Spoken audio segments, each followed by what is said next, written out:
South Carolina. And it is the Wildcats in their white jerseys that control this tip.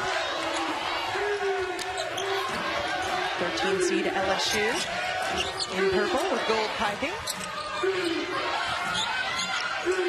And inside to freshman BETHEL Kamara. How about an aggressive take on the first possession for Kentucky? And those rookies really have done such an incredible job for Kentucky. And Matthew Mitchell said yesterday when we talked to him, he said, our newcomers have got to come to play. Not one of them, all of them, for us to be as good as we can be. Rena Hill responds with a nice layup on LSU's end. Hill with 10 points in yesterday's win against Alabama. It was number 20, Alexis Hyder, that really led the way for LSU. Matthew Mitchell in his 9th year at the helm of the Kentucky Wildcats. Kentucky has finished in the top 4 of the SEC standings, Gail, in 8 of Mitchell's 9 seasons as head coach in 7 straight. That's remarkable. They're the 5 seed here. They finished tied for 4th and lost that tiebreaker to Florida. But to finish in the top 4 in the standings in this conference with that kind of consistency. And really, this was probably his best, what I think is his best coaching year, because he had to adjust, because of his limited numbers this year, he had to really adjust the way they played. That will certainly be a theme of this game. Both Nikki Fargas for LSU and Matthew Mitchell have had a lot of unanticipated adjustments that they've had to make on the fly of the season.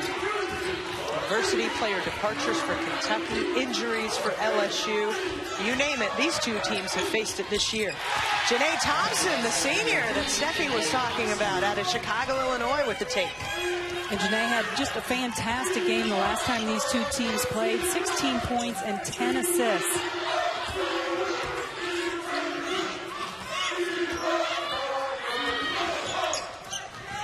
You can see LSU doing a nice job. They want to get the ball down into their big gun. Hyder down low. Such a tough matchup for every other post. Hyder yesterday in the 20-point effort, 9 of 12 from the field. And she was really showing us range we don't always see exhibited from her. Taking free throw line shots, 10, 15, 12-foot jumpers consistently. Well, what's even more impressive is the 5 assists she had. So this is a 5'11" center, so she's an undersized post. Not only does a great job scoring down low, but she also has the ability to kick it out, find an open teammate. Foul trouble often an issue for Hyder, though, and she's already got her first personal as Nikki Fargas works on in her 5th year at the helm of LSU. Enjoys consistent success here at the SEC tournament. Took the Lady Tigers to the championship game, a loss against Tennessee back in 2012 as Macy Morris spins but is denied by the back of the iron. Yeah, and I think both coaches, Nikki included, I think this is her best coaching effort. You wouldn't think so based on their record, but with what she's had to deal with, all of the adversity, all of the injuries to key players, to have her team in this position, really an outstanding job. Shanice Norton, a blocking foul call on Kamara. And that's what Shanice Norton does. She gives them that dynamic guard that can break down defenses. Nice job attacking the basket. Defense comes over a little late. She didn't have a chance to get up in the air. Good call by the officials. And already the second foul on freshman BETHEL Kamara for Kentucky. Just 3 minutes into this game. Rims out the first, Gail. What are the keys to victory for LSU? Well, they've got to do a good job. They've got to have poise and patience. They like to walk the ball down the floor. They've got to control the tempo, and then one and done. They have got to keep Kentucky, who's got those bigger posts, off the glass. Matthew Mitchell knows that as far as post player depth, Kentucky definitely has the advantage in this matchup, and he plans to use it.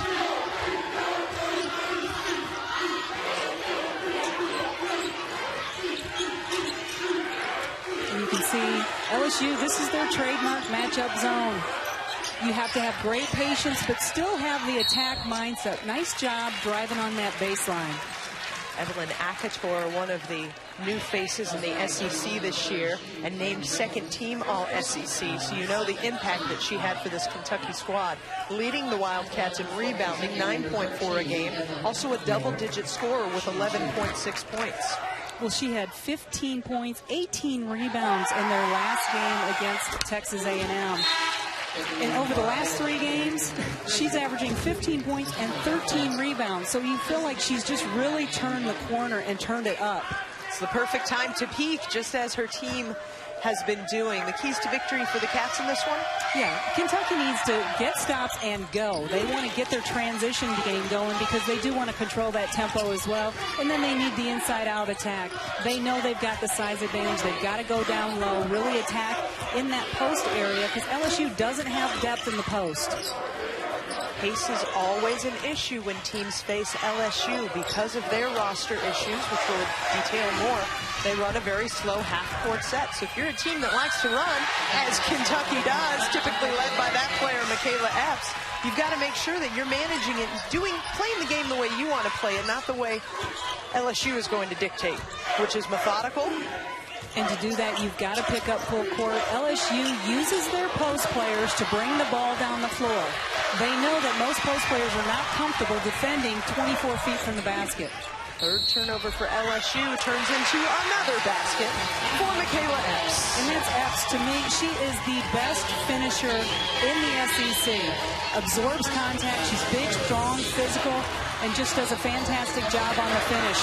She's the best player, I think, in the SEC in the open court. Second straight year that Michaela Epps has made first team All-SEC.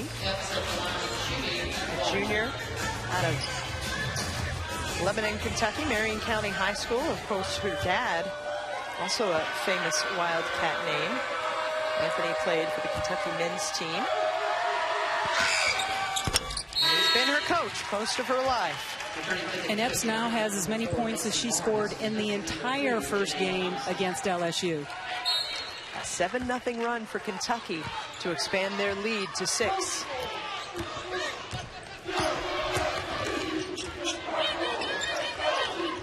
So basically, you just dropped that little nugget in to reinforce what you just told us in that verse on camera. The cream will rise to the top in postseason play. I like how quickly Michaela Epps made you look good there, Gail. I like how she did as well. That's my girl right there. That's right. Thank you, thank you. Michaela Epps loves the big moments, and she loves the big games. And every game from here on out, SEC tournament, NCAA tournament, they're all big games.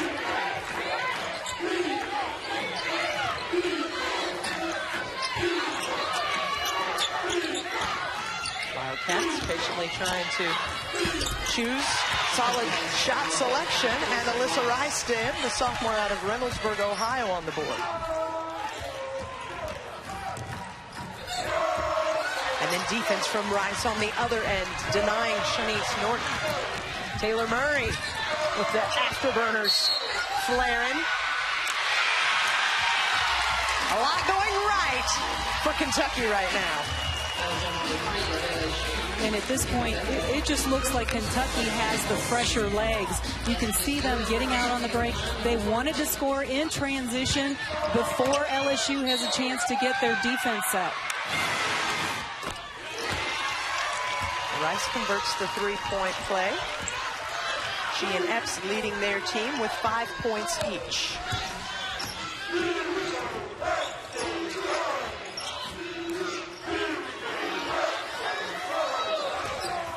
Ido driving baseline with the kick out.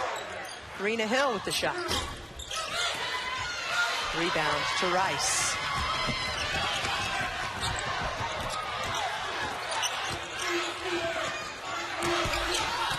Jennings working hard inside. Loses her offensive rebound. And again, LSU not play. This is not the style of play we're used to seeing them play at. They prefer to slow the game down. So right now they're playing Kentucky's style, and that's not what suits them best. How hard is it to not get caught up in the speed of the other team, whether it's fast or slow? Well, it's difficult, but you can see she's taking control of it, but putting the ball in her post player's hands again, Bethel.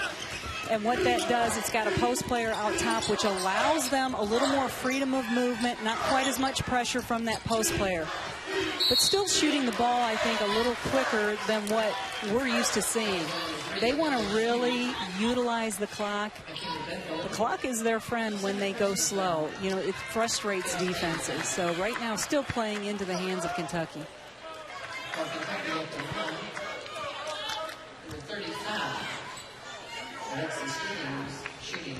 So LSU is already over that 5-team foul mark here in this first quarter. Kentucky will be shooting 2 free throws the rest of the way. And when you look at Kentucky right now, 12 of their 16, now 17 points are in the paint. So you're going to get fouled when you attack the paint, and that's something Matthew Mitchell talked about, wanting to get the ball inside and really utilize and take advantage of their height. You mentioned Evelyn Akator's stout Sunday at Texas A&M. Alexis Jennings, also a phenomenal game in AKILAH, 15 points and 16 rebounds. So his 2 post starters. Well, Jennings has started part of the year. She didn't start this game. Kamara did, but 2 of his primary post players, Akator and Jennings, key in this win streak. Rhodes hassled on the way to the basket, finishes anyway.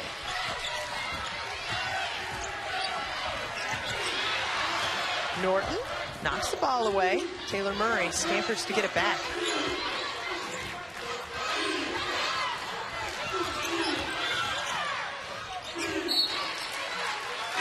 Macy Morris loses it. Nikki Fargas wearing a microphone for us. Let's listen in on the LSU's head coach. All right, we're killing ourselves. 3 turnovers. This is what's killing us right now. We're jump shooting the basketball and we're turning it over. So right now, yeah, you're only going to have 5 points because we're killing ourselves. 4 turnovers for LSU to just 2 for Kentucky.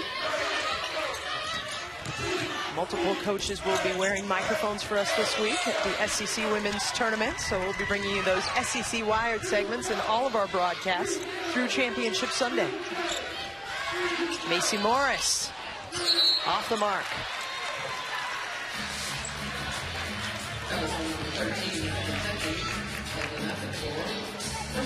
I would expect LSU now, they need to get the ball inside to Hyder. I mean, she's their go-to player, leading scorer, leading rebounder. She must get touches. The offense needs to go through her.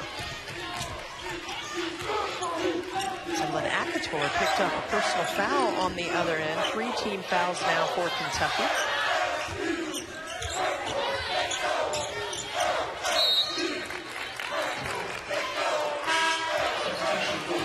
Alyssa Rice checking back in. Give Akator a break. And this is where Kentucky, they've got such depth in the post. Hyder needs to play about 40 minutes, but Kentucky can continue to rotate different players on her. Next with the rebound, and then she's quickly fouled. The reach in by Rhodes. In SEC men's basketball, heading into the final weekend of the regular season. Saturday, a doubleheader tipping off at noon Eastern. Ole Miss at Tennessee, and it continues at 2:30 Eastern as Auburn takes on Gavin Ware and Mississippi State. Both games streaming live on Watch ESPN and the ESPN app as well. Kayla Epps, a 74% free throw shooter. We've talked about her first team All-SEC nod for the 2nd straight season. 5th in the league in scoring, 5th in assists, 9th in free throw percentage, 4th in field goal percentage. There are a couple of players that shoot a lot of perimeter shots in this league that have outstanding field goal percentage. She and Courtney Walker of Texas A&M certainly come to mind in that list. Yeah, when you get a guard that's shooting 50% from the floor, as a coach, you're very excited because that's a tough thing to do, especially in this league because it is so physical. Alyssa Rice's first personal sends Alexis Hyder to the line. And that's what Alexis Hyder can do. When she gets the ball outside, she's so savvy. She's really a guard and a post body.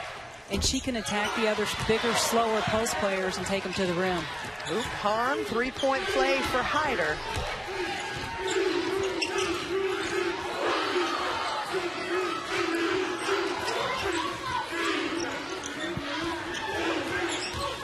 Epps with the kick out to Morris.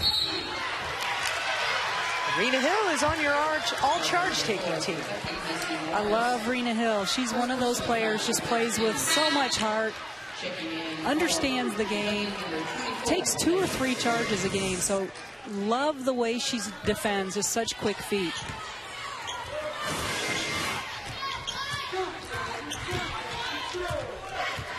Rena Hill and Alexis Hyder, credited by Coach Vargas as being the 2 consistent leaders. The calm in the stormy seas for the Lady Tigers all year long. Hyder calling for it down low. Really nice job getting the ball into Hyder. Good patience. Well, we're talking about your take charge team, Gail. These are the players that have really caught your eye as far as what they do defensively. Yeah, just impressed. And to me, that's the ultimate sacrifice for your team, taking that big charge. It's led by Jordan Jones. I think she does a great job. And then Marquez Webb in the post, undersized. And, of course, 2 for Mississippi State. That's the Vic Schaefer defense. They're going to pressure you, and they're going to rotate over and take charges. Jordan Jones and Dominique Dillingham of Mississippi State, both named to the SEC's all-defensive team this year, along with Simone Westbrook from Florida, Shakobia Barbie of Georgia, and Asia Wilson of South Carolina, who was the defensive player of the year in the league.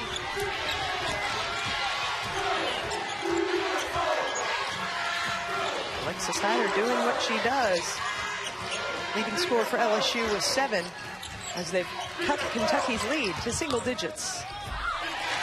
Thompson builds it right back. And that's what you expect from a senior. LSU starts to make a run. Janae Thompson, this is her team. She is the leader of this team.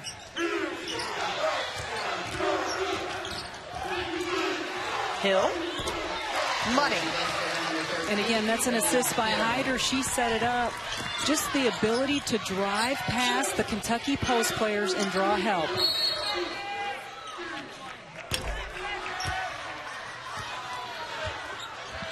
Trading baskets, Kentucky and LSU. And Janae Thompson, again, attacking the basket, and that's what you want to do. And there's Hyder, that's the big girl, going right by the defense, drawing help, allows her teammates then to get wide open shots. Rena Hill doing a nice job being ready to score.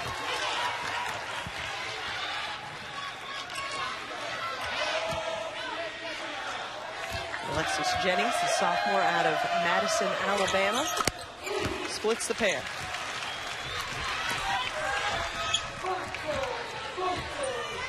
It's definitely Hill and Hyder who led the way yesterday, contributing 30 points collectively in the win against Alabama.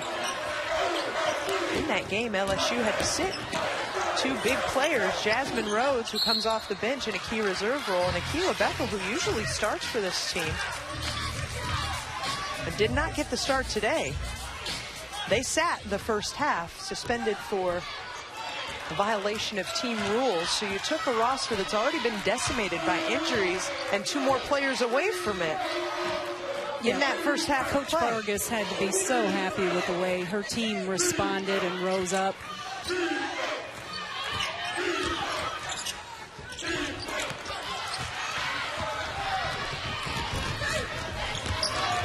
Hyder in transition. Oh, heavens, and then a collision as 2 LSU players hit the deck together on the other end, and Michaela Epps ends the quarter with a flourish. A 50 win against LSU back on February 7th, but it did spark a 6-game win streak. Yeah, he was very upset after the game because although Kentucky won 70-58, they were outscored 22-12 in the 4th quarter, so they really lost their focus at the end of that game. We've seen a lot of teams in the Southeastern Conference, top to bottom in the standings, struggle with holding on to 4th quarter leads. That's kind of been an epidemic this year in conference play.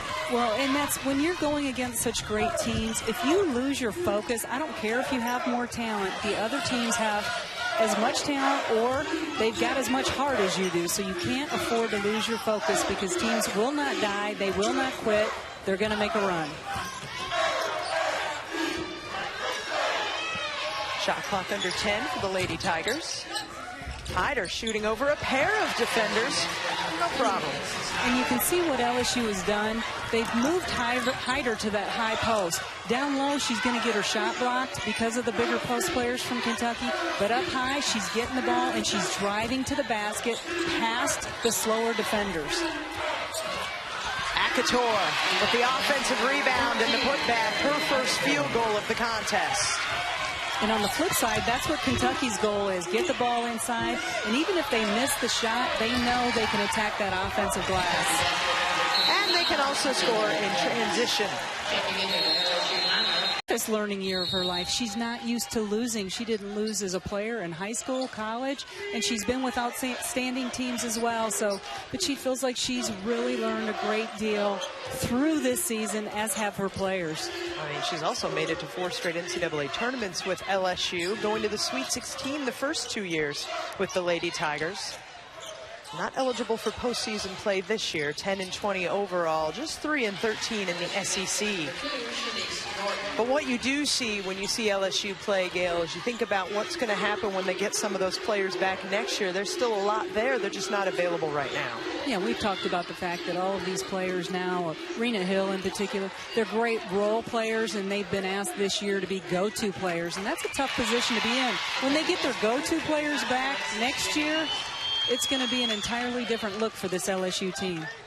Alexis Jennings with the baseline jumper for Kentucky.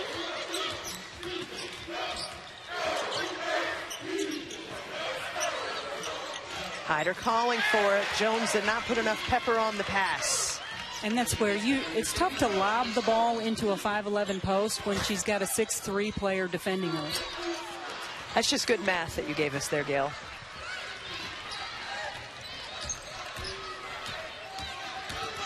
Hill saw a lot of room on that side of the key, but Janae Thompson shut it down. Norton in the lane.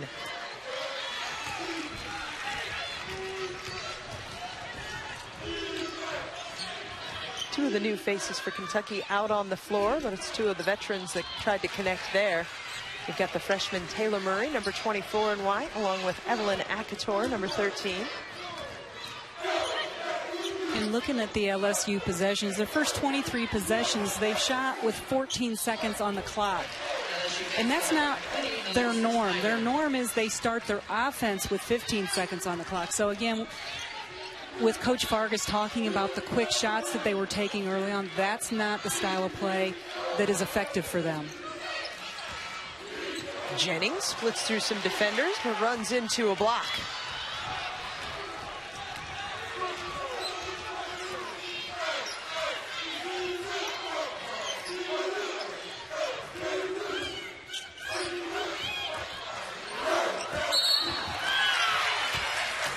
Peterson, the drive and dish. Offensive foul. There's one of the players that Nikki Fargas can't wait to get back. Preseason All-SEC Regine Moncrief seated between the assistant coaches. Jenna Deemer, she did play this year, but missed 12 games because of an illness. She came back recently after missing 9 in a row, played for a couple of games, but it's one of those illnesses, you're just too darn tired, and they decided to shut her down for the year. Ann Jones out on the court right now. Excuse me, she's been subbed back out, but she missed 7 games. And then one player that not a lot of people got a chance to see, impact freshman, Ayanna Mitchell out of Conyers, Georgia.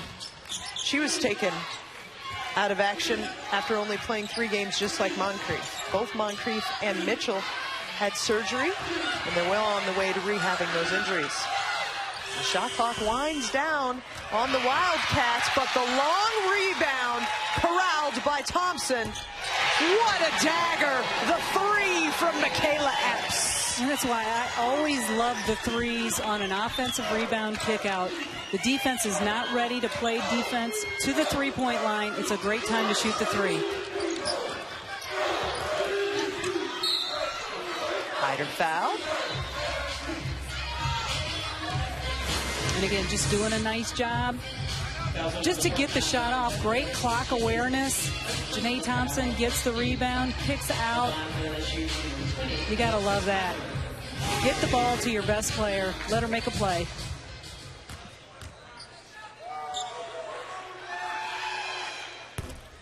For LSU, that player has definitely been redshirt junior Alexis Hyder out of Austin, Texas. She started her collegiate career at North Texas. 10 double-doubles this year, 7 straight games in double figures, and 20 times in double figures. Make it 8 in a row, including today, of course. Yeah, and I love the way that Coach Fargas is bringing her outside against those bigger Kentucky post players and letting her drive by. She's just such a smart player. You have a lot of trust in your personnel in Hyder and Bethel if you're letting the post handle the ball that much. Well, 2 of their top 3 assist leaders are their post players. Bethel, Rena Hill, and Alexis Hyder all averaging about 2 assists a game. Contrast that, though, with Kentucky. You've got Michaela Epps, 4.5 assists per game. Janae Thompson, 3rd in the league with 5 assists per game. And that's where for LSU, they've got a freshman point guard who's got a 1-to-2 assist-to-turnover ratio instead of the 2-to-1 that you would prefer to have as a coach. So she turns the ball over a lot. So I think Coach Fargas has done a great job getting the ball out of her hands, putting it in Rena Hill's hands or the post players' hands to take care of the ball. This close-up shot here of AKILAH Bethel reminds us that she's not wearing a face mask today. She broke her nose a couple of weeks ago, and she's been begging the doctors to have that mask removed for weeks now. She did wear it yesterday in the win against Alabama, and she wore it earlier in this game. We also saw her wearing it in warm-ups, but it's gone now.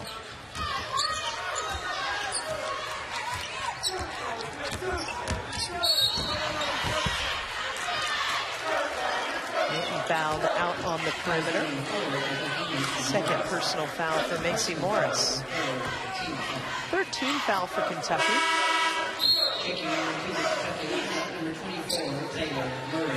Taylor Murray checks back in for the Wildcats.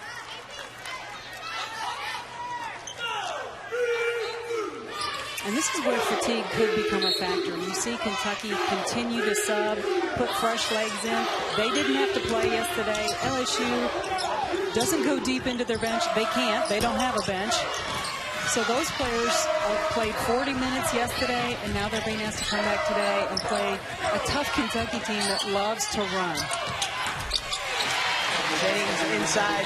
You're reminded of the adversity that LSU started with yesterday. So several of those key players, really 6 of them, saw a ton of action in the first half before Bethel and Rhodes could come in after serving those suspensions. So you think about Norton, Peterson, Hill, Hyder, and Jones. They've already logged a lot of basketball time here at Veterans Memorial Arena. Yes, both Norton and Hill played 40 minutes yesterday. But that's the way that the postseason is constructed, right? You're rewarded for having played better in the regular season. Tomorrow we'll see 4 more fresh teams in our top 4 seeds in the Southeastern Conference. Regular season champ South Carolina, Texas A&M the 2 seed, 3 seed Mississippi State, and 4 seed Florida, who awaits the winner of this game. Later today, 2 more second-round games. 7 seed Tennessee in a rematch with 10 seed Arkansas. They split 2 contests earlier this year, each winning at home. And then you've got 6 seed Georgia taking on 11 seed Vanderbilt. Like LSU, Vanderbilt, a team that had to win in yesterday's first round of games. And Vanderbilt has a lot of momentum going right now. Winners of their last 2 games. They're feeling good, playing loose. And those are the dangerous teams. They're not feeling any pressure of trying to get into the NCAA tournament. It's not going to happen unless they go all the way and win the championship.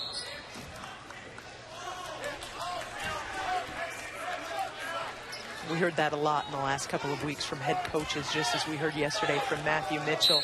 Kind of the concept of it's always scary when you're the favored team going up against that team that's maybe playing for next year, not playing as the team with the target on its back, doesn't have anything to lose. It's daunting. Hyder working inside, in and out.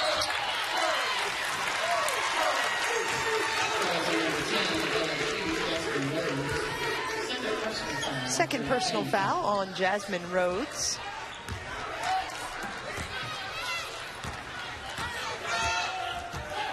3 team fouls for LSU to 3 for Kentucky. At about the 3-minute mark here of the second quarter.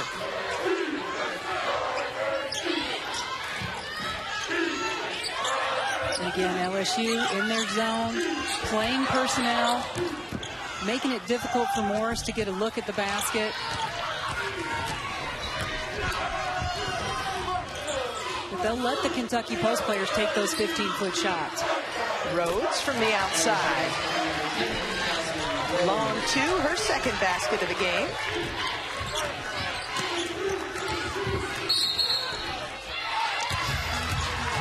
And an offensive foul charged against the Wildcats.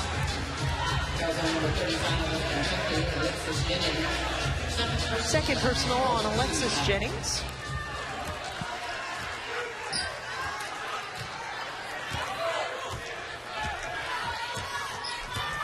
Now Kentucky goes into a 2-3 zone, so they're changing it up a bit. They'll try to use the glass just off the targets.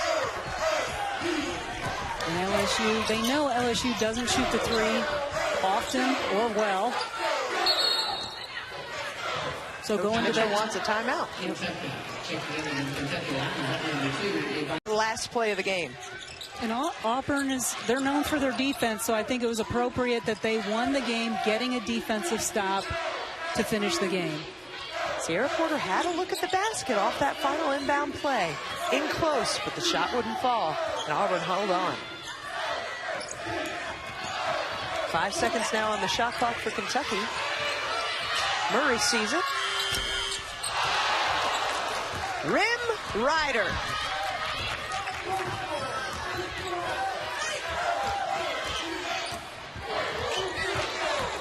Norton creates some space.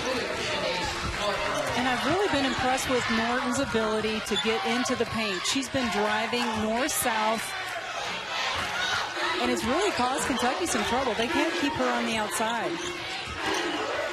Thompson off the dribble.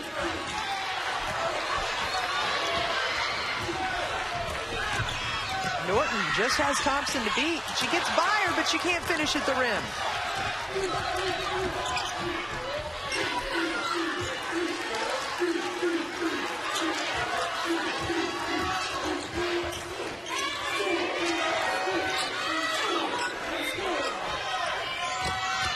Murray inside. She'll head to the free throw line.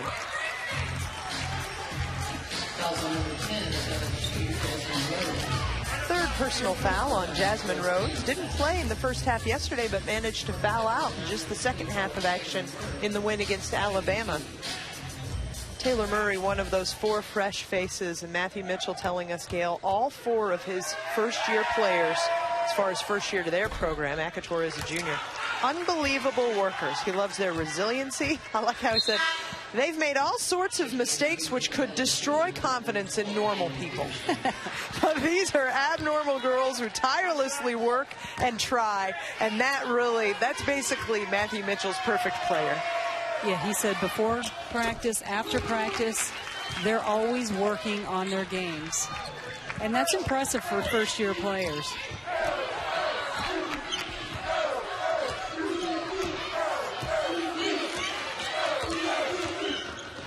Bethel in the lane, the kick to Ann Peterson. LSU has had some in-close looks that haven't fallen, but Hyder will get them back on track.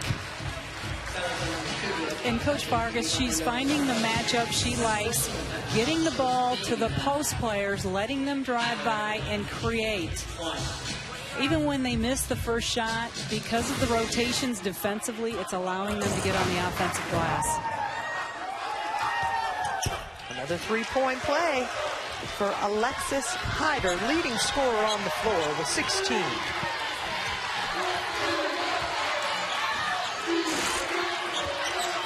Ten-point game now.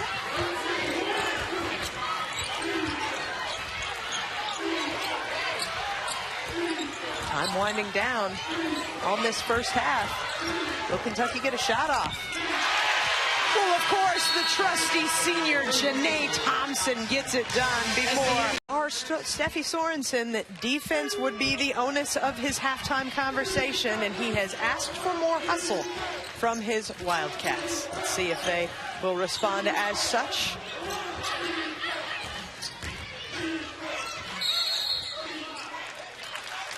Sorry, did I just see Michaela Epps get really close to the basket and have a look at it and kick it back out? What just happened there, Gail? She did, and I believe looking at Matthew Mitchell, he was not happy. He wants her to stay aggressive. That's a layup for Michaela Epps.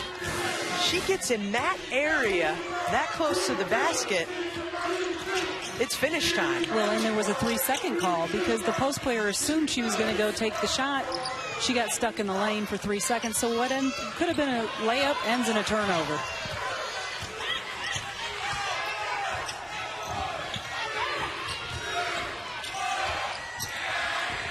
Hyder inside, blocked by Akator. Jones stepped on the line trying to get a shot up before the shot clock expired. So not exactly the strongest starts for either team to begin the third quarter. Yeah, Akator, she has to stay in the game. She can't get in foul trouble. She's the one player on Kentucky's team, post player, that can defend her on the perimeter.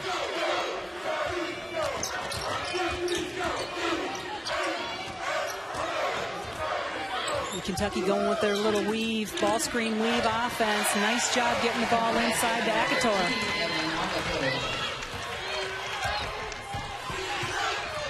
And that's where the guards of Kentucky, they've got such great court vision. Thompson, Epps, two of the best in the league. If you're a post player for Kentucky, if you'll just work hard, post up, and get your hands up and finish a layup, you're going to have a good night.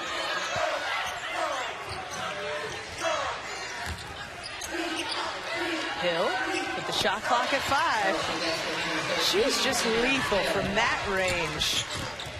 And Rena Hill, she knows her role, she knows her range, doesn't force shots, and her teammates find her at that high post area.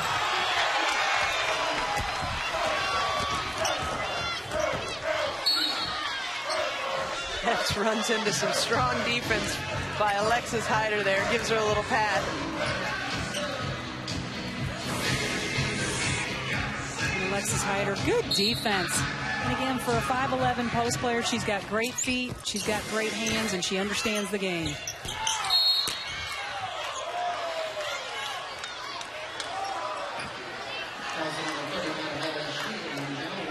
And Jones, third personal foul, first team foul for LSU here in this third quarter. Coach Fargas, head shaking that way usually means I do not agree. Earlier when we were listening into one of Coach Fargas's huddles, she's told her team, you know, that they're not going to give you those kind of calls. You're the lower seeded team. You need to focus. You need to just stay on target. 10 turnovers leading to 14 Kentucky points. And she knows they're tired. They worked so hard in the win yesterday. We listened to Coach Mitchell's halftime speech. What kind of messaging do you think Coach Fargas was sharing with LSU at that?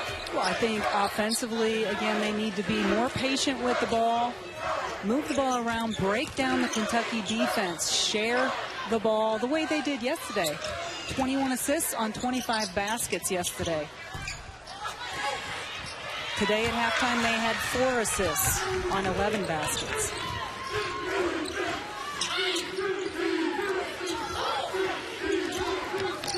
Thompson, baseline, hits the bottom of the backboard. Hyder cannot save it to her teammate, ends up saving it to Akator at point-blank range. And she knows she made a mistake. She grabbed her head afterwards. Never, rule number 1, never save the ball under your opponent's basket. Akator with 6 points already in this third quarter alone. She's got 12 in the game. And just working hard down low. You see her trying to deny Hyder the basketball.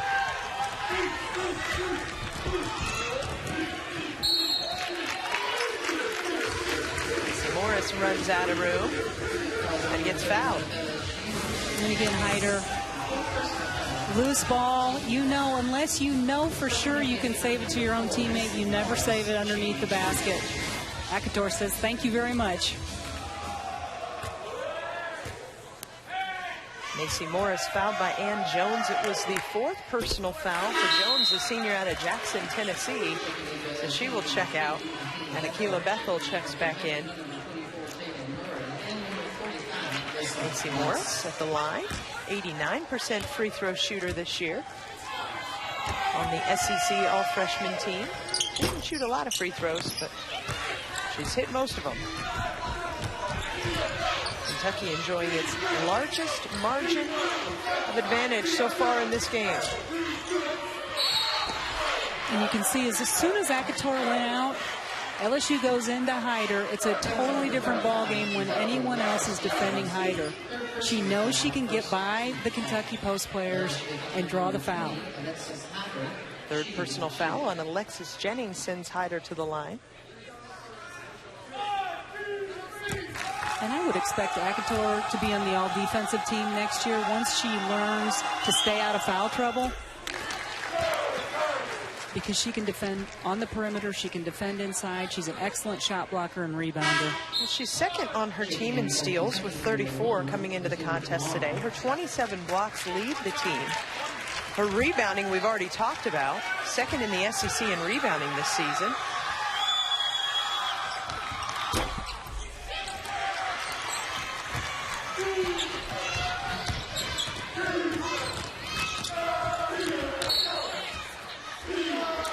The rack pass won't work for Kentucky, but they keep the basketball. And that's where, as a coach, you're just saying, just make the easy pass. You don't need to do the wraparound. If it's not there, pull it back out. Let's get a good look.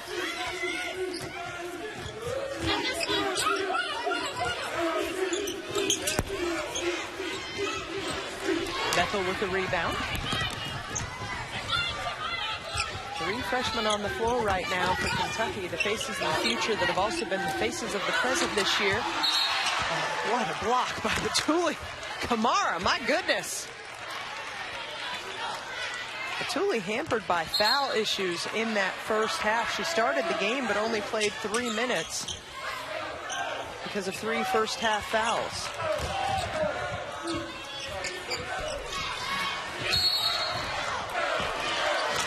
And a foul under the basket. That goes against Alyssa Rice, her 3rd. And it may have just been my angle, but I thought Hyder did a nice job of drawing that foul. I'm not quite sure it was a foul, but she fell down and made the most of it. And then we see another foul whistled in quick succession. It's now 4 personals on number 45 in white, Alyssa Rice. Evelyn Akator, we hope you enjoyed your break. It was brief. And that's what makes it so difficult. Hyder is so difficult to defend. She's gotten a lot of post players from opposing teams in foul trouble this year.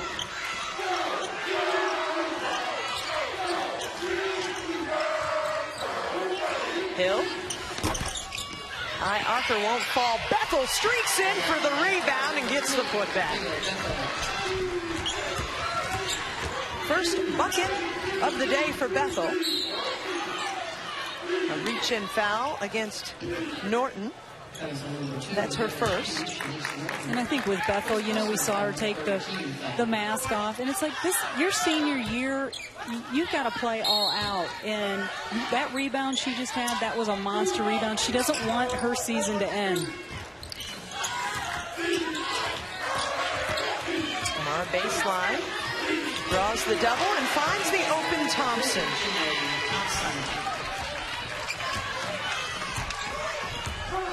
And every time you feel like LSU started to make a run, it's been Thompson who's had the answer. Well, because that's also a senior who doesn't want her season to end. There's a lot on the line in this game for Kentucky when you consider where they're at in their RPI, where they're at in the national rankings. An opportunity to host in that first and second round of the NCAA tournament is available to them should they finish strong. But they've got to make a good showing here at the SEC tournament. And we're going to welcome back our ESPNW bracketologist, Charlie Cream, to talk about the Cats' chances to possibly host. And we're going to do that right after that. That's number one. A loss would be detrimental because this would be considered a bad loss. A win won't guarantee it, but I think it puts them in really good shape. I would give them probably, with a win today, maybe a 75% chance of being in that top 16. I think right now that Kentucky would be the top number 4 seed, so they have a little wiggle room to fall, say they did not win a game tomorrow. Would Kentucky have an opportunity to host at Memorial Coliseum for the first 2 rounds and then stay in Lexington at Rupp Arena for the regional round? It's possible, but this is where the fun conversation really starts. If South Carolina remains the number 2, number 1 seed, then the Gamecocks are likely going to be in Lexington, which would mean Kentucky is a top 4 seed by rule could not be. Because prior to last year, the committee made it a firm rule that teams in the same conference on the top 4 seed lines would not be placed in the same region.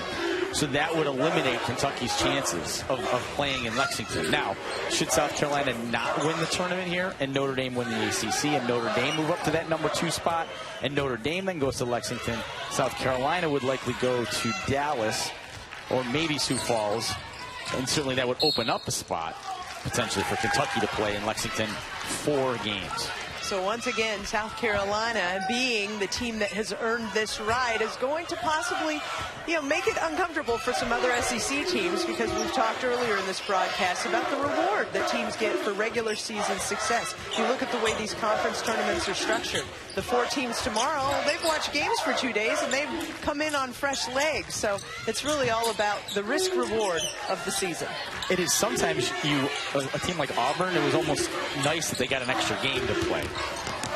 Even though I'm sure they would have taken a better finish in the season to be a top 4 seed and get that.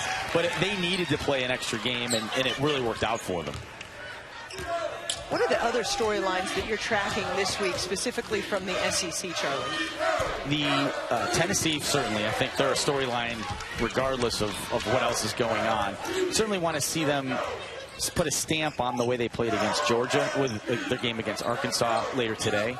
And Georgia is also another team that so far they've had mixed results without Barbie in the lineup, and they kind of need to show the committee that they're still a tournament strong team without her, and being able to win today would certainly solidify that, or at least it would demonstrate to the committee that the injury, while impactful, isn't devastating. Well, does the committee take into account injuries, like the injury to Shakobia Barbie? Will they take that into account and say, okay, they're not as strong as they once were? They absolutely will. It's what kind of team are you bringing into the tournament? So the resume that Georgia built most of the season, which was very solid, is a resume that included her on the floor. With her not on the floor, you have to kind of parse a little bit what that resume means. And the best way for Georgia to demonstrate that it's still a meaningful resume is to go out there and perform. And so far they've had a decent showing and then a not so good showing when they played Tennessee on Sunday. This might be the tiebreaker, so to speak, if they can play well today. We just took a look at the seeds that you have for SEC teams. 2 4 seeds, and this team that we're watching right now, Kentucky and also Texas A&M, which would mean they'd host in the first and second round. What kind of weeks do they need to have here in Jacksonville to make that certain for them? Other than to win the tournament, of course. Well, obviously, but you want to just show the committee that you're playing well. And all of these teams have done enough to obviously be in the tournament and be solid seeds, but we've seen this conference be a jockey sort of situation all season long. This is the chance, this is the tournament, this will be the opportunity for teams to separate themselves, so to speak. And if Texas A&M wants to host, if Kentucky wants to host, if Mississippi State wants to give itself a chance to host, this is the time that they're going to be able to distance themselves from the other teams in the league. And we just showed our viewers Florida, who of course awaits the winner of this game. They're in the arena right now scouting here. Could they possibly play their way into hosting?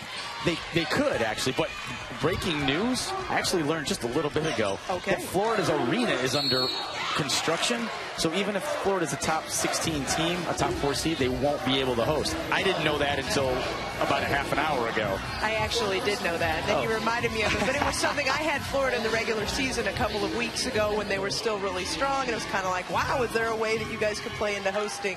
And that bad news came. And that is unfortunate news, because the question is always, well, it's obvious. If you have a chance to host, you're going to host. But that's not available to all the programs out there. Sometimes it happens. It happened last year. Louisville was a 3 seed.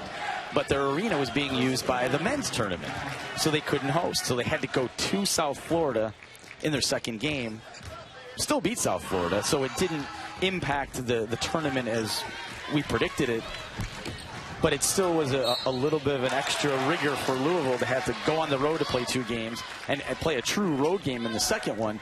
And that could be the case for Florida. They could, in fact, earn their way to a 4 seed and be a 4 seed on the bracket, but then have to go to a 5 seed, maybe a Syracuse, maybe Michigan State, something like that. And that's just the nature of the beast. It's unfortunate, but it would still be a big boost to the Florida program to go from being picked 10th in the SEC at the beginning of the year, I think it was, to being a number 4 seed in NCAA tournament. That would just be a huge, huge boost for Amanda Butler and her team. Oh, unquestionably. And then Mississippi State, another team that could potentially play its way into hosting. Could they, though, with an RPI of like 29 this week? Is that available to them? Would they have to win this week? I would think they'd have to at least get to the final. I don't know if they have to win it, but they would have to, as we talked about earlier, kind of distance themselves from the rest of these teams. The RPI and the strength of schedule are weighing against Mississippi State right now in terms of being that high up on the S curve, but it's still in the mix. It's still a possibility. They would need a little more help than certainly a Kentucky, for instance, or a Texas A&M. I just have a logistical question about how you do your wonderful work. How much basketball do you actually get to watch versus just watching results and kind of looking at the numbers and the statistics around it? I watch a lot of games. Okay. The DVR is always on red, about to expire, and the top of the list is women's college basketball, and sometimes I could have as many as 18, 19, 20 something games waiting for my eyes after I watched a full day on Sunday, for instance. So I watch a lot of basketball because that's what the committee does. They have members that are assigned to certain teams, certain leagues to keep an eye on and then report back. Well, as a committee of 1 and only 2 eyes, I have to do my best to watch as much as I can. So I won't watch full games necessarily, but I spend a lot of my evenings going through and watching a first half here, a second quarter there, just to get a feel for the teams and get an idea of what they really bring to the table. Well, apparently your eye test is pretty keen, sir, because as we take a look at your success by the numbers, picking the at-large teams, you're almost perfect the last 4 years. I think you need to come to Vegas with me. And you'd think I live there. You'd think I'd be able to capitalize. But so far, it doesn't translate into cash money. Yeah. Setting the bracket is a lot different than picking the winners in the bracket, I imagine. 2 completely different animals. Predictions on winning and losing games is not my forte. I can give you a litany of friends that can document that fact. Because they ask me who's going to win. They expect expertise. And I say that's not my area. My area is getting us to the tournament. After that, you're on your own. Macy Morris has left the game with a bloody nose for Kentucky. Well, we've enjoyed having you in these first 2 broadcasts today, Charlie. Thanks for being a part of this with us. I know you've already been up on the set, and I'm sure you will be expected to join Paul Sunderland and Carolyn Peck a little bit later in our evening broadcast, too. But we could just talk about, the postseason predictions for ages. I just think it's really fun to talk about, especially with somebody who knows it as well as you. Well, it's the fun time of year for anybody who's a college basketball fan. It's somebody who immerses themselves in it like the 3 of us do, or any number of people here do. It's just so much fun because this is the culmination of everything. It's like planning a wedding, and we're getting toward the big day or something like that, or Christmas. And the adrenaline gets pumping, and it's just a lot of fun because everything is so much more meaningful.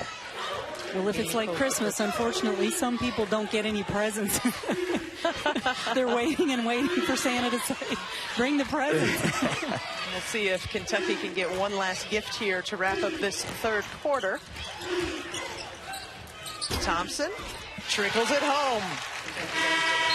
Janae Thompson has hit a lot of key shots in this contest for Kentucky. Is close on the rebounding. Kentucky with a 1 rebound advantage, 24-23 over LSU on the boards through 3 quarters of play. Well, when you look at the game, the last time these two teams played, LSU won the rebounding war 37-28, set with 17 offensive rebounds. When you think about what Coach Mitchell just said about winning the fourth quarter, the first quarter was where Kentucky really kind of got the butter churning, a 25-14 advantage after 1, but they only won the second quarter by 1 point, and they won the third quarter by 4 points. And you brought up what you noticed. Janae Thompson and Evelyn Akator were prolific scorers there in that third quarter, but Michaela Epps hasn't scored since half. Well, this game is very similar to the last time these two teams played. Kentucky built up a big lead early, and then they lost their focus. And in the fourth quarter, LSU actually outscored Kentucky 22-12. So I'm sure Matthew Mitchell wants to see improvement in that area where they can focus through the fourth quarter. Thompson, typically consistent.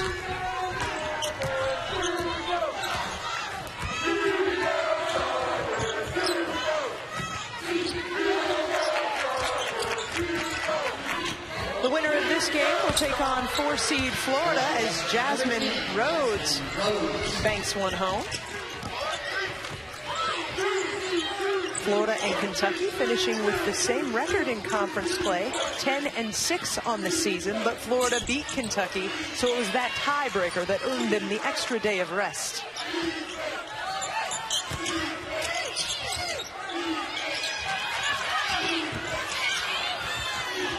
It's always interesting the difference 1 year can make. Last year, both LSU and Kentucky finished 10-6 in conference play.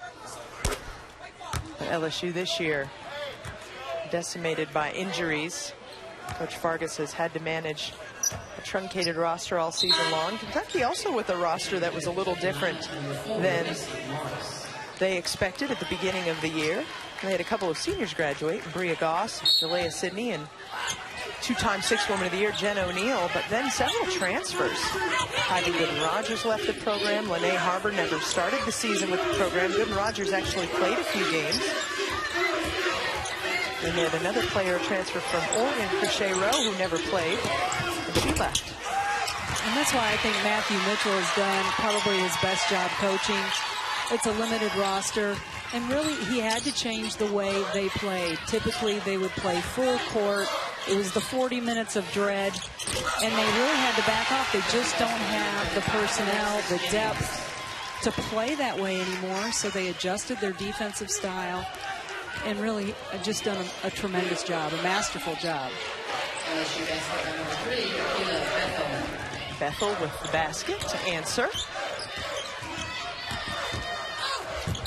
That hits one the other way, and she'll try to make it a 3-point play.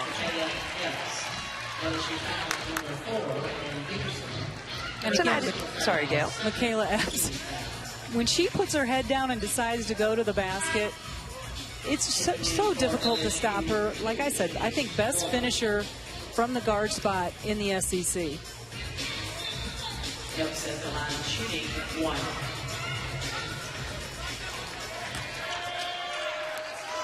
There's a lot of blue in the stands. Big Blue Nation travels well.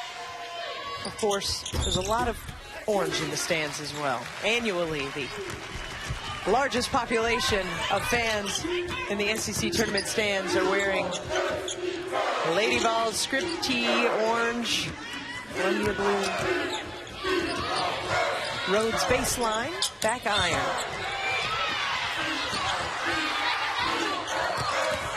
Bethel makes a move inside. Nice finish with the left hand. There's some of those fans. enjoy the Lady Vols fans in attendance because they're just savvy basketball fans. So they will watch all of the contests that are neutral to them, Gail, but they're going to interject at the appropriate time. Akator spins around, rebounds to Norton.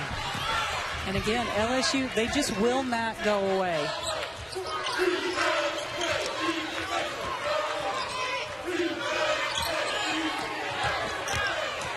Hyder inside, splits the defense, but can't get the shot to fall. Epps blocked by Bethel. But tonight at 10:30 Eastern, SEC Now will wrap up this second round from the SEC Women's Tournament. Highlights, analysis, and interviews. They'll also look ahead to the quarterfinals matchups, only on the SEC ESPN Network, also streaming live on Watch ESPN and the ESPN app. It's going to be a long day for Maria Taylor, our birthday girl, Nell Fortner, Andy Landers. Coaches up on the set with Maria, keeping her entertained. And we were talking about the Lady Vols fans, Gail, because obviously if you take a look at your bigger bracket picture, it is indeed Tennessee and Arkansas in our next game here on the SEC ESPN Network. Scheduled to start at 6 o'clock Eastern time, the 10-7 matchup, the 10-seeded Razorback and the 7-seeded Lady Vols. And then that one will be followed by that game that Charlie Cream's going to be watching closely, 6-seed Georgia. What kind of showing will they continue to share with everyone in light of the loss of their senior Shakobia Barbie to injury for the season, as Georgia takes on 11-seed Vanderbilt?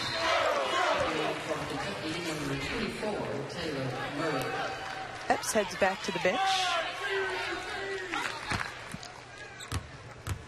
17 to tie for the scoring lead in this game. Alexis Hyder for LSU also with 17 points. And Bethel, she's just done a nice job again being a senior, taking responsibility. 9 points, 8 rebounds, working on a double-double.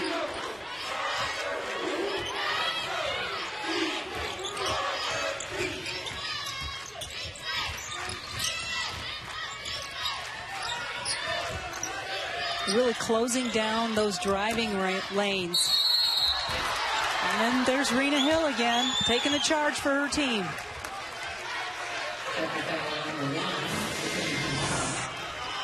Does just a nice job again. One of the best in the league at taking charges. 5th foul on Batuli Kamara, so she leaves the game. Her day is finished. Foul trouble hampered her participation all told. 2 points, hit the only field goal attempted. 1 rebound and 1 assist to go with that one made field goal.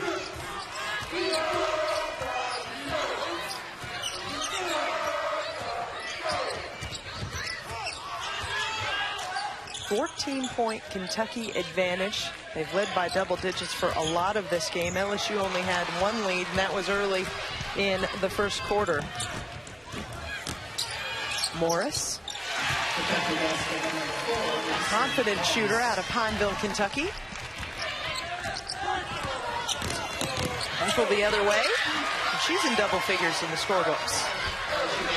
And you can see Bethel playing with that sense of urgency. She can feel this game slipping away. She's doing everything she can to help her team. And you can also see Kentucky's become tentative on the offensive end. Watch the player with the ball in her hands, number 3, to remove that tentative nature. Akator, offensive rebound, fouled on the putback. There's a timeout on the floor. That's right. Put a Band-Aid on it. That's what it's all about. Just get back out and play. Got to play through. 18 of Kentucky's made field goals have come in the paint. That's 18 of their 22. It's a huge percentage getting in the shots they want to take. And that's what emphasis was for Kentucky, getting the ball in the paint, getting those paint points. Bethel has been the paint point producer for LSU, especially in this second half. First personal foul, 13. She had no points in the first half, and now she's heading to the free throw line with 11 to her credit, 4 of 7 from the field, and 3 made free throws so far. Spins that one in and out.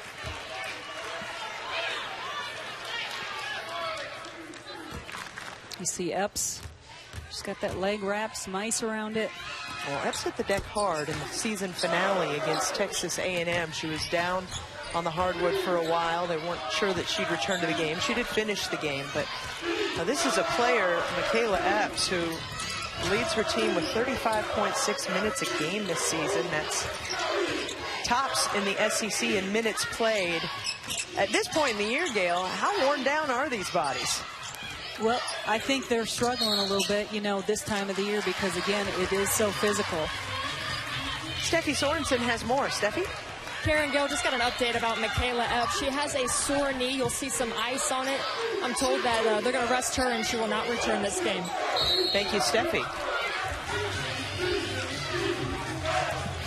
Not sure if it happened on one specific play or was aggravated in one place, but certainly there trying to finish the layup. I don't know. I've seen that look before from Michaela Epps. That's her shake it off. And then you can see her at the bottom of the screen trying to alert the coaching staff that perhaps she needs a look from the trainer, Courtney Jones. And that's just a smart player. You know your body. You know you're trying to make a long SEC tournament run and then NCAA run. She feels like her team's in good shape, so rest it now. Be ready to go tomorrow.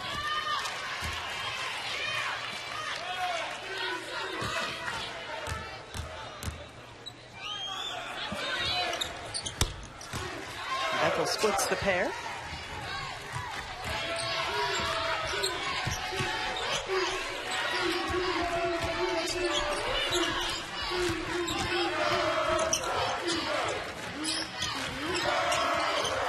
So Kentucky rolls on without Michaela Epps out for the game. But a typical Epps effort, 17 points, 6 of 10 from the floor. She also had a couple of rebounds today. And Kentucky doing a nice job using the clock, staying aggressive, and they get fouled with 4 seconds on the shot clock. So that's something for LSU. If you're going to foul, you want to foul early or not at all. New 30 seconds on the clock now for Kentucky.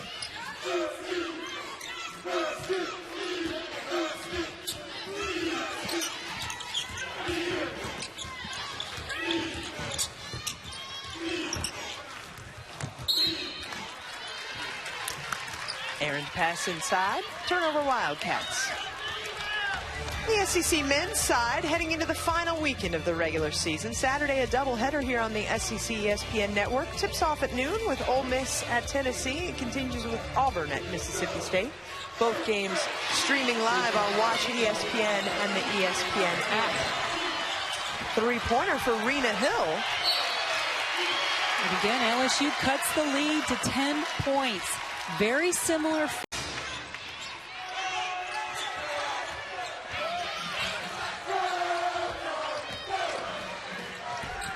Bethel.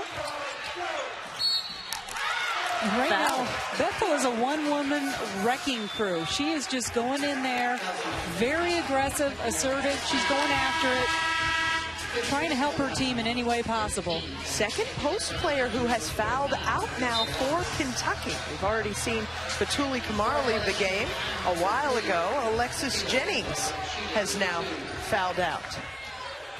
Finishes with 9 points and 3 rebounds in her day. And AKILAH Bethel, the one-woman comeback show, continues to try to push the message. And she's got her double-double. It's 1 of 2. Long pass in transition. High success with the finish from Alyssa Rice. And just a nice job. You want to stay aggressive in this situation. Hyder up and under. Well, clock managed.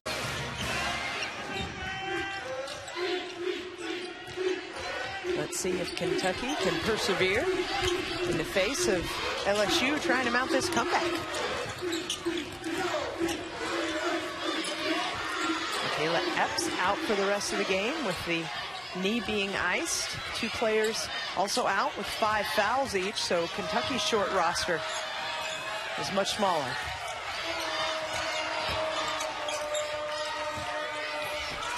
Nice, strong finish inside by Rice. She knows she needs to shoulder the load down there. And just a great job by the senior Thompson to get her the ball. All she had to do was catch and shoot.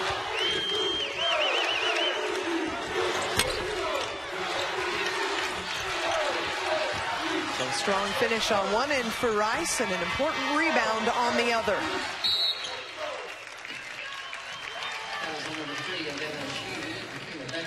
Bethel with her 3rd personal.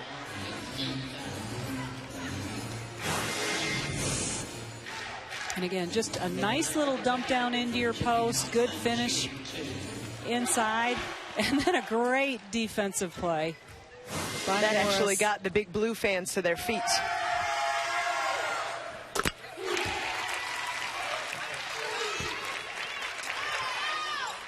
Two quick succession baskets will wake those fans up. And Thompson stays consistent in her contribution. 6 assists, 4 rebounds, 15 points in the afternoon. Hyder inside. Gets it to go. Timeout, LSU of action. Coming up next, 6 o'clock Eastern time to be exact, will be game 3 of today's quadruple header. 10 seed Arkansas facing 7 seed Tennessee. And that's where Taylor Murray, again, taking the ball to the sideline. You want to keep that ball off of the sideline. You're not in a rush. Your number 1 job is to maintain possession of the ball. Give your team a chance to score or be fouled. Hill for 3.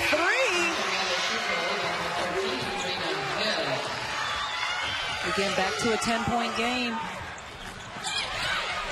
6 turnovers in this 4th quarter for Kentucky. LSU has not only found some scoring, but it's definitely bringing some pressure. And again, this is where Epps, you see, she's got her head in her hands. She's in disbelief, but this is where she is the calming factor. She's the best ball handler on her team. She wants to have the ball in her hands, but she's on the sidelines right now, so her team's going to need to step up and play with some poise.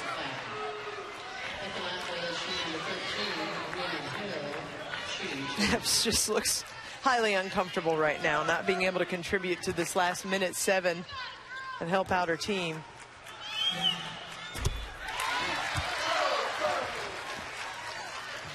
Again, the lead is cut to single digits here in this 4th quarter.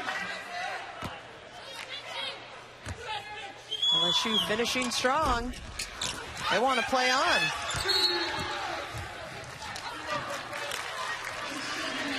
And really smart play by LSU, fouling Alyssa Rice on that rebound, a 53% free throw shooter. As a team, Kentucky shooting 70.4% from the free throw line this year. LSU shooting around 66% from the free throw line. And they're going to be looking back at that box score, Gail, and seeing some missed opportunities there, because LSU has missed 10 free throws today. 16 of 26 from the line is LSU. Kentucky, meantime, has shot 31 free throws, making 24 of them. Possession arrow favors Kentucky. And again, that's just a hustle play by Akator, getting her team an extra possession. Alternate possession to Kentucky. And Akator, another fabulous game, 15 points, 11 rebounds, 9 for 10 from the free throw line.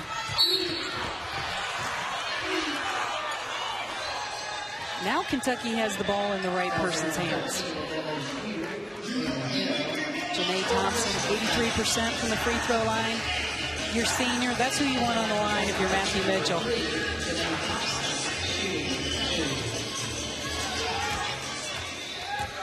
We were complimenting Akator's double-double, her 11th of the season for Kentucky.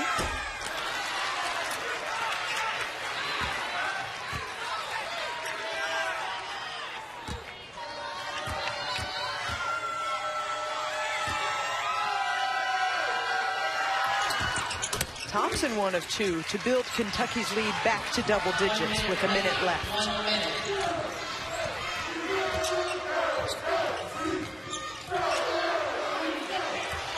Hill thinking about the three.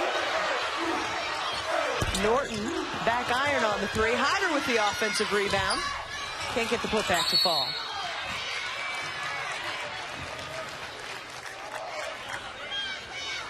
And again, Akator with another huge rebound for her team. Fourth personal foul against AKILAH BETHEL.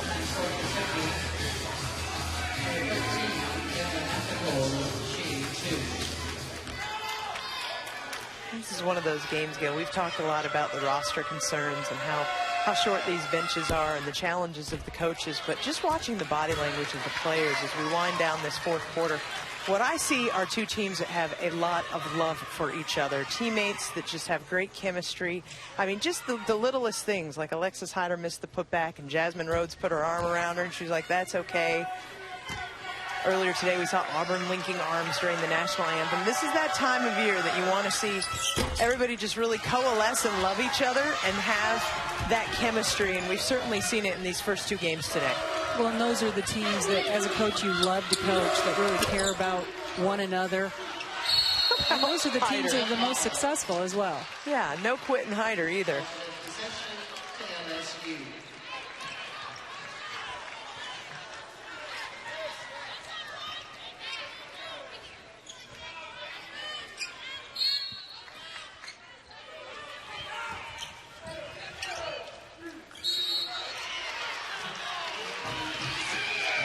Bethel fouled by Rice. That's her fifth. So third Kentucky Wildcat to foul out of this game. She'll take a seat next to Batuli Kamara and Alexis Jennings. And they're all post players. The LSU post players have run a clinic on attacking the Kentucky post players by driving by them, using their speed and quickness, and getting the post players in foul trouble for Kentucky.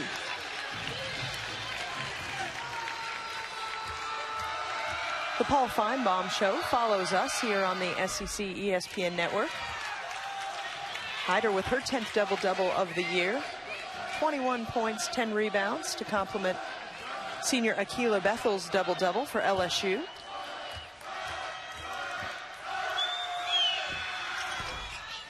She hits the second.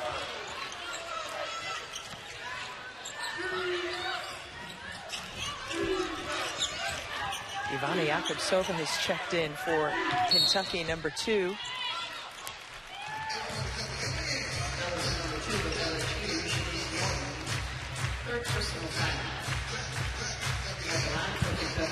Assuming it's Kentucky and Florida tomorrow, Gail, what do you assume from that game?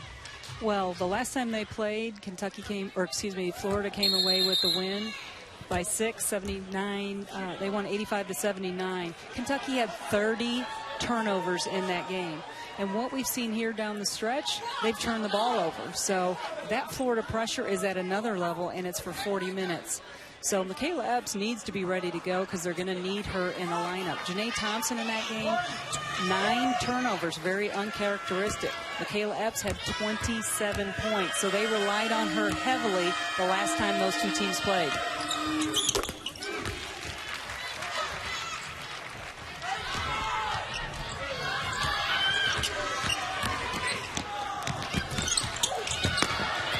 Ooh. Miss Norton hit the deck really hard. It's gotten very physical late in this contest. And again, a nice job by Bethel going past the Kentucky post player. Couldn't finish it.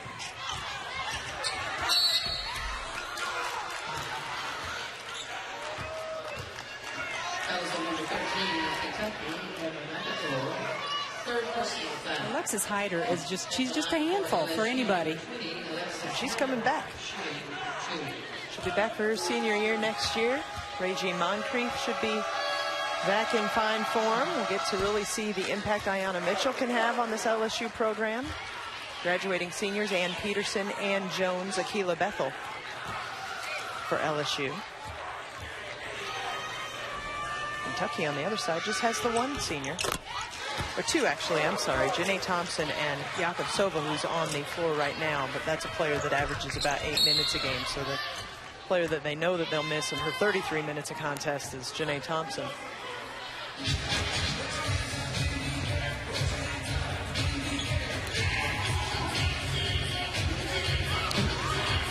And again, this is a tough time for LSU. They played their hearts out. You're a senior. AKILAH Bethel in particular, because she's out there giving it her all, everything she's got.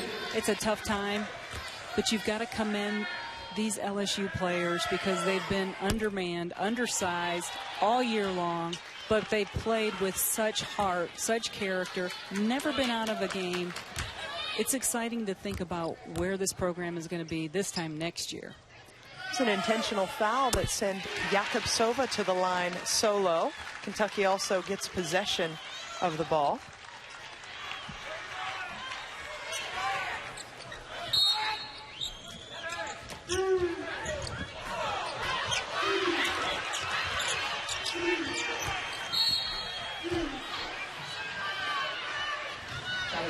Player down on the floor right now for Kentucky. Macy Morris at the line shooting two. Was Morris the player who was fouled? Morris was the player who was fouled, but okay. They went to the monitor to see if Thompson was hit in the face. Thank you. I used to be an official. I did not know this about you. Well, I was actually a coach, but I thought I was an official. Now that I did know about you. Thank you for clarifying. Bethel gets one more shot at it and finishes. LSU played hard till the very end. The ladies